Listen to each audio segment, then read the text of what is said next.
This morning we are in for a treat because we have Dwight and David Harbin here to share with us this morning. They're all the way out in the mountain zone, which is 2 hours behind us. Dwight used to serve on the church board and is a member of the Staten Island ministry for years, and David is his son. I'm not going to get into their story because I want to let the Lord speak through them. And so at this time, I'm going to turn it over to Dwight and David, and they're going to share how God has worked in their lives. So, amen. Amen. Good morning, everyone. We thought it'd be good to kind of share our own personal stories, especially my testimony, basically, just to give you an idea of our history and where we're coming from here. So obviously I grew up in the church at a very young age, probably I'd say middle school. Decided I didn't want anything to do with that, there were some root causes of that, some traumatic things in my childhood, and maybe some of the structure of the church at the time, which had good intentions, I know. And but I think in there mostly also is my own sinful nature to,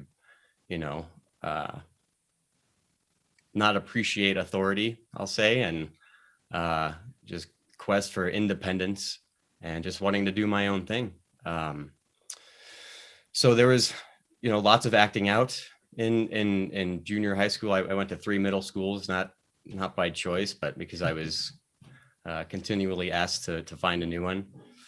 High school was mostly smooth until the end when I stopped playing sports, and that's when I found drugs and alcohol, and those things made me feel good. Those things covered whatever child wounds there were, and made me feel accepted in my peer group. I thought it was fun. It was cool. It made me feel good. And so those addictions progressed for years. I did not succeed in college. I failed out my first semester, basically. Came back home, and my parents didn't appreciate my aloofness and just disrespect and disobedience, and did the right thing by asking me to leave. I know that was probably hard for them. I'm glad they did it in the end. It was good for them not to enable me. From there, I bounced around all over the place. I always worked somewhere to support my habit, and so that I could have my own apartment where people couldn't tell me what to do, and I could do my drugs and do whatever I wanted. So I was looking for a change. A couple years after that, I moved to Colorado. I was here for a year before I started. I had met a girl at a restaurant I was working at. I was always in restaurants, just fast, easy money, waiters and bartending gigs. So I met a girl. We moved to Chicago. We split up about a year later, but I liked Chicago. It was a good town, and I had the easiest bartender job ever, and had my own place. Had some friends that I liked, and so that's where I stayed, and progressively got worse with the drugs, and mainly cocaine was probably my drug of choice, and it was very closeted. Most of my friends didn't know that I did it. I would do it alone a lot. But alcohol was socially acceptable. All of my friends drank. All of my friends worked at restaurants or were customers at our bar. And so that's what really got me in the most trouble. I officially have a criminal record, and it's all alcohol related. In 2011, I just kind of realized that I was searching for something I knew I just didn't want it to be faith. I was probably agnostic at best at the time. I didn't think about it too much, but I assumed there's something out there. Maybe there's a creator. But for the most part, just didn't even think about it. I for sure didn't want anything to do with Jesus or God or church or any of that. That was my attitude. And eventually I found aviation. I'd always wanted to fly since I was a kid. So I went out and did some self-studying and took a written exam to get a pilot's license. And then there was a potential issue of drug tests to get a medical exam to fly. And so I stopped using drugs for a while, for about a year. It was kind of on my own, and the alcohol tapered down a bit too, because I really wanted this thing. I wanted to fly. I wanted to be a pilot. I wanted my pilot's license. It was my calling. It was filling those holes in my heart that I had, or at least I thought it was. So I did that. I got a pilot's license, took my girlfriend up, took friends up, flew around the Chicago area I think that lasted a few months. Until I realized it just wasn't filling my heart. And maybe I didn't realize it, but my actions showed that I did. I went back to drug use, stopped flying, stopped caring as much as I did about it. And then in the summer of 2012, this is probably 4 or 5 months after getting that pilot's license, I decided to go out and get a haircut after some heavy day drinking.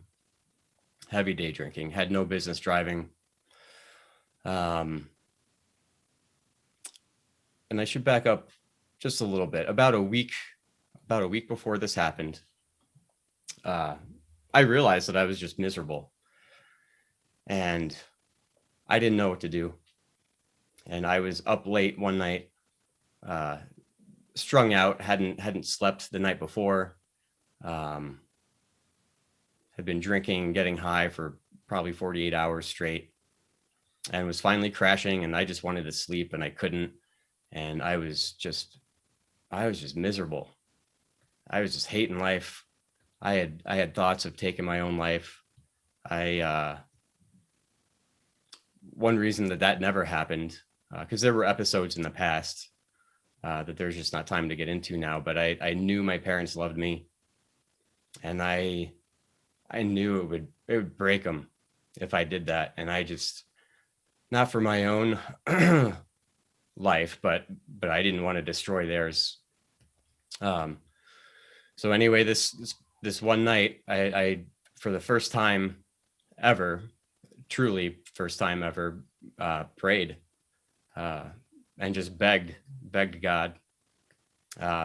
Still not even sure if he's existing. I even, said this in the prayers: hey, God, if you're there, if you're listening, and if you're willing, help me. I don't know what to do. I just know I don't want to be here. I don't want to date this girl I'm dating anymore, and I don't have the courage to end it myself. I don't want to work in restaurants anymore. I have no idea what to do. I just know this isn't it. And I've tried fixing it on my own, and I can't. And so if you're there and you exist and you're listening, just force me to do it, force me to do whatever it is that will fix my life and get me to a place where I'm not miserable. Just force me. I'll do whatever. Just make me do it. And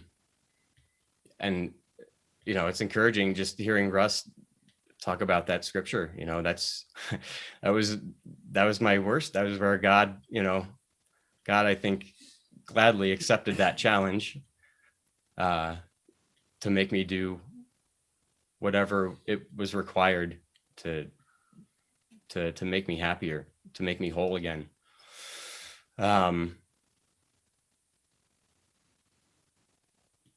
I've learned, especially from that moment, to be more specific in my prayer life.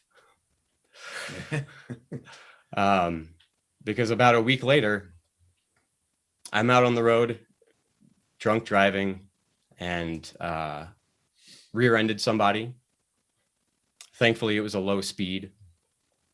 And in a panic, I said, I got to get out of here. This is my third DUI, by the way. And so my first thought was my pilot's license. And I was close to home, and I figured, hey, if I can just get back home, I'll turn myself in tomorrow. I'll deal with this, but I can't let the law get me, you know? So in an effort to do that, I turned into a parking lot to get turned around and go home. And in the process, I hit 3 other cars in the parking lot. It was a mess. I tried running away on foot for all of about 30 feet. But this was, 5 p.m. on a June day in the Chicago area. There were people all over the place. So I just sat and cried and waited for the police to come, and they did pretty quickly. And so a couple days, or the next day, it was either the next day or the day after, I called my lawyer, and he's like, well, they're going to make you go to rehab. So it'd be good if you just did that proactively. And so I did, and it helped. It helped. I was sober for a little while before I fell back in, and it relapsed and was getting high and drunk again. And thankfully I had an aunt and uncle back here in Colorado, willing and able to give me a chance to come back out and get out of the situation I was in and start over. Some of you may know David Wilson. He was my uncle. He passed away a few years back, but I think some of you guys in New Jersey might know him. And initially in the deal for me to, move out there, was that I had to go to church if I was going to move out and stay in their home. And as soon as I heard that, I said, forget it. I'm staying here. I'm not going.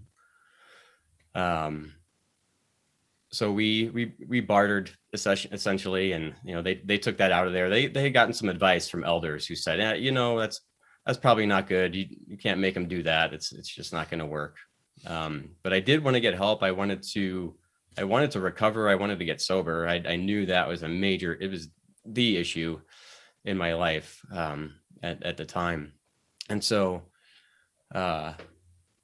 they brought me out, and I agreed to go to CR, to the Chemical Recovery Ministry. And when I started that, I met Curtis Busak, who was leading the ministry at the time. And I explained to him pretty clearly I wasn't interested in God or the Bible or any of that, but I did want to get sober. And he was someone who had gone through the CR ministry years before and had a lot of time sober and all those things.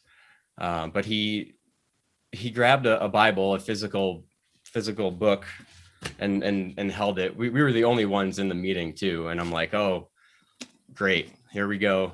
He's going to beat me over the head with that thing and open it up and tell me how terrible I am. And I'm just sitting there rolling my eyes and stoic. And he said, you can believe whatever you want.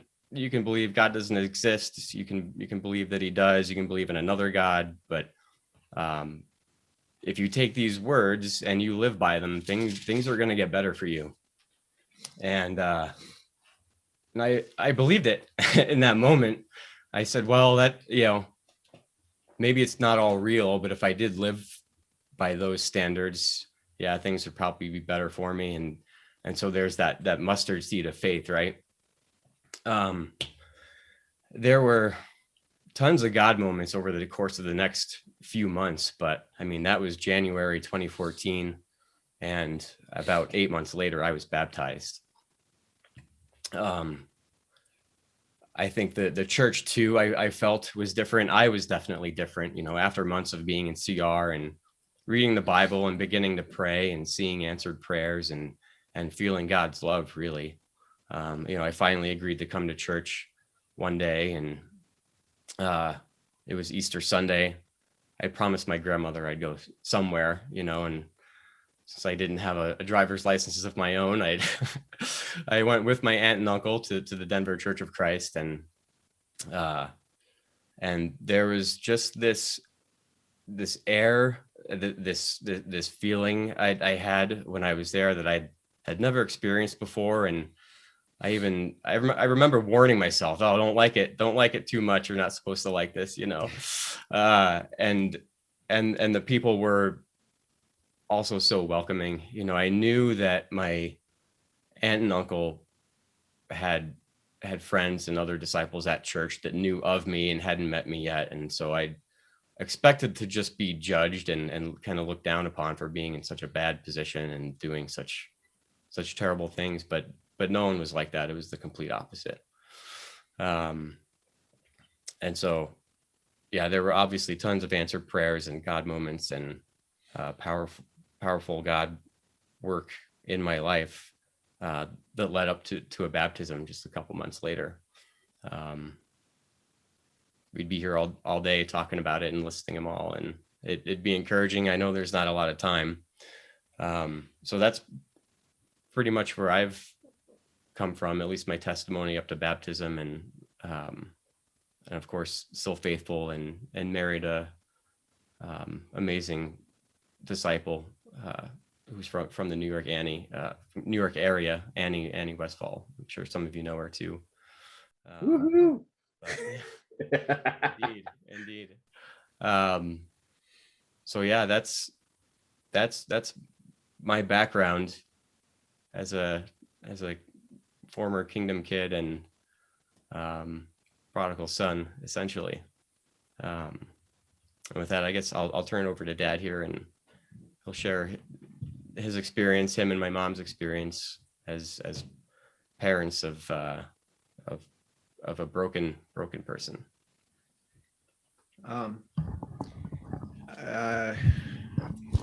I'll just give a kind of a background with my walk with David. Some of you are parents that have had a lot of barriers in trying to raise your kids. I started out in Oklahoma with David, and that's where he was born. I had a very demanding job out there, working for an oil company where I would work 16 hours at a time sometimes. And so the first few years, I really was not spending as much time as he was very, very young, and then ended up moving to New York City and ended up having to leave him back for the first 8 months or so with his mom. Became really a disciple in New York. And so when he was really young, it was kind of like a little bit of a gap. And I can remember feeling like he's just kind of losing that connection at first. So when he first got to New York, there was this little bit of a feeling, even when he came, it's like, why'd you take me away from my friends and all the fun and bring me to New York where I can't go outside and play by myself and all of this. And even then afterwards, it wasn't long before his mom passed away, Wendy. And that was a very traumatic thing for him and his sister. The saving grace was there were basically 3 families, and being in the church, that they practically adopted them for about a month while their mother was in a coma. And that was developing almost like a community of a second family, which I think is something that David to this day kind of remembers even at a very young age. Even then, for the next year and a half or so before I met Pam, his mom that he considers now, that he remembers more, there were many people that really helped. moved into a household of 6 other brothers that it was quite a menagerie of people. Ted Gill was there for, I think, basically he passed off the house to me, but a bunch of guys trying to help me with a little girl and a little boy, and God surrounding us with a bunch of angels to take care of them. But still, it was almost like being an absentee parent for a while. And some of you that are single moms, I always wondered how you did it.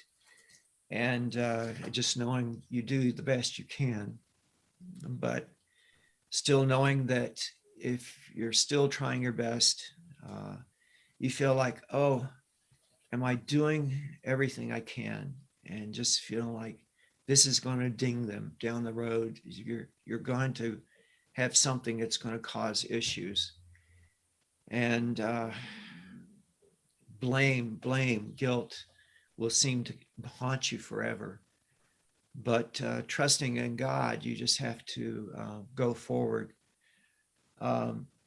There's a lot of wisdom literature you read in Ephesians where it talks about children obeying your parents, but in Ephesians it also talks about fathers not exasperating your children, but bringing them up in the training and instruction of the Lord, Ephesians 6:4.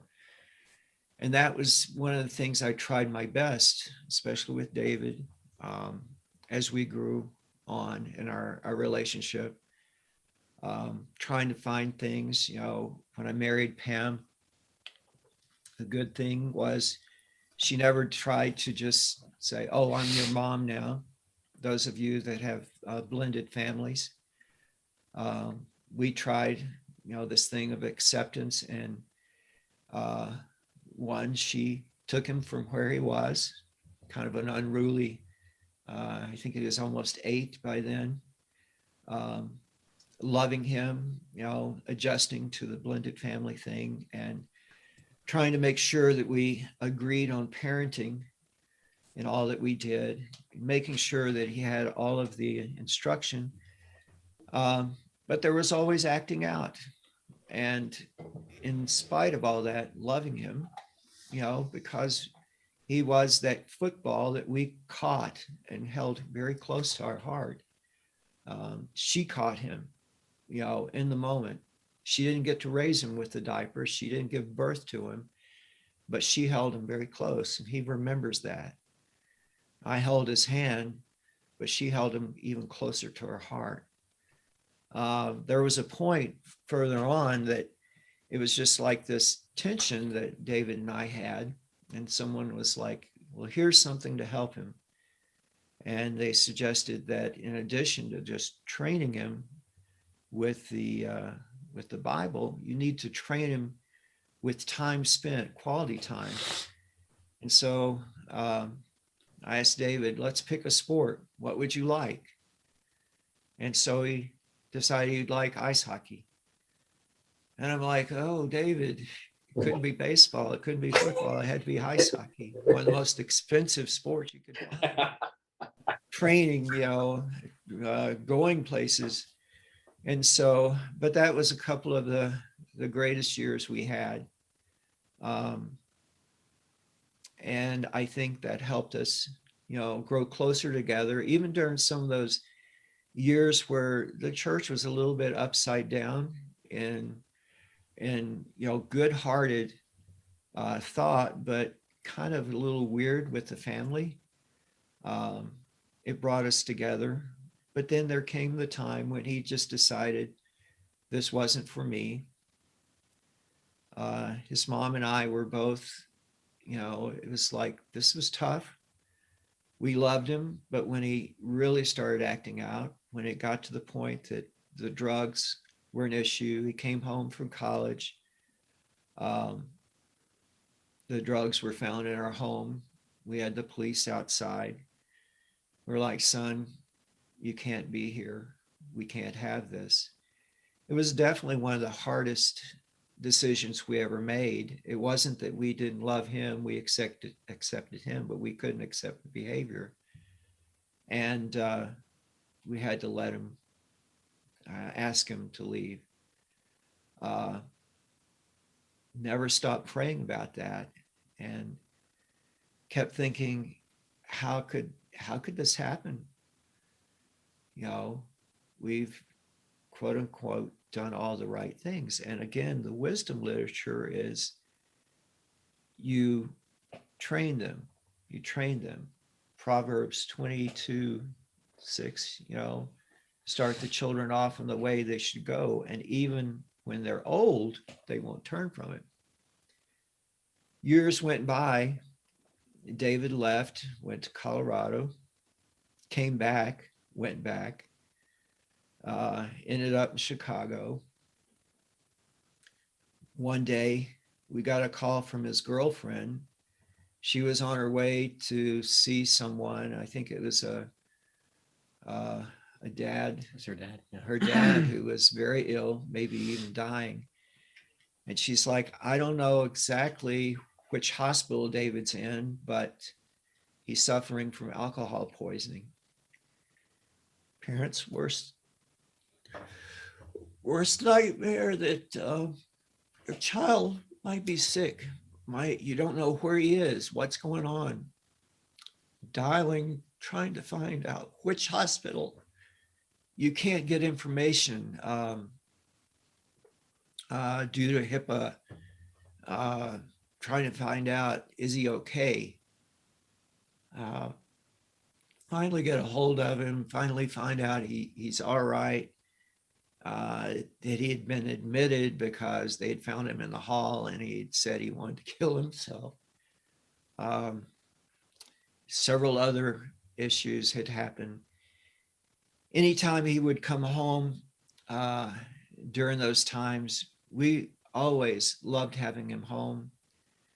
There were multiple times when he still, because of his addiction, we would just be praying. We knew it was cyclical. He was fighting it.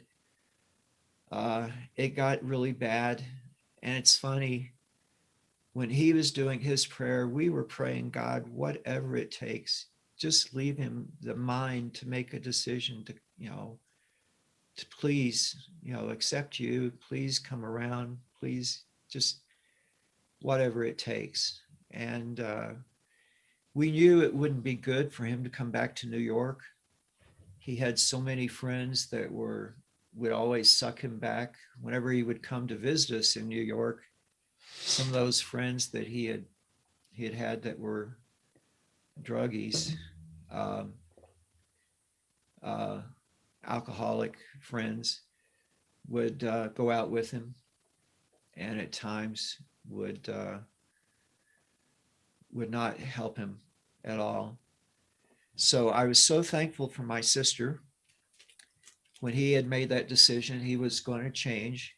I invited him to come and stay with them, live with him in Denver. And I was in Florida once doing a seminar, and David texted me and said, I am going to have breakfast with the evangelist. And I'm like, there is something very wrong with this text. First of all, my son never got up early enough to have breakfast. And secondly, he's getting with an evangelist. Where is this going? And this was early on in his studies. And then again, I was in Florida a few months later, and I get a text from him asking, could I make a trip to Denver? And I came back with a question, why? And he sends me this little meme of a drop of water. And he had asked me to come out for his baptism. His mother and I had never had a more joyful time than that. And when we came back and had the video of his baptism and showed it to the church, the whole church wept. Because he was part of the family, a bigger part of the family that he had been a part of, that they had all been praying for so many years. And it was interesting when David was baptized, how we always sing as they're coming out of the water, I've decided to follow Jesus. David decided on a wade in the water, which was unusual. And I think you had chosen that because you'd remembered that from when you were younger. There's definitely something about involving your children early on, but not giving up, not giving up praying, not giving up the hope, not not giving up accepting, loving them, not accepting the sin, but always accepting your child. There are some horrendous things that I know some parents have gone through with the sin, but loving the child is always the thing. And I'm very proud of David. I know he's gone through some really rough things, but the beautiful thing is I have the most beautiful daughter-in-law. We call her our extra daughter, our new daughter. And we have a beautiful granddaughter out of this. And it's so funny. Annie, our daughter, was the secretary for the church for the longest time. And while I was on the board, I would go by and see Annie, and I'm like, so Annie, why aren't you dating somebody? Why aren't you going steady? And all the time, God was smacking me upside the face, going, I'm saving her for your son. So anyway, that is our story. I'm so happy to be sitting beside not only my son, but my brother now in the Lord. And I'll turn this back over to you, Russ. Wow. First off, I just want to thank you, brothers. Thank you. That was amazing. And again, it's one thing to hear stories. It's another thing to see it in the flesh. And that's what you guys represent. Flesh and blood example of the power of God and what he does. And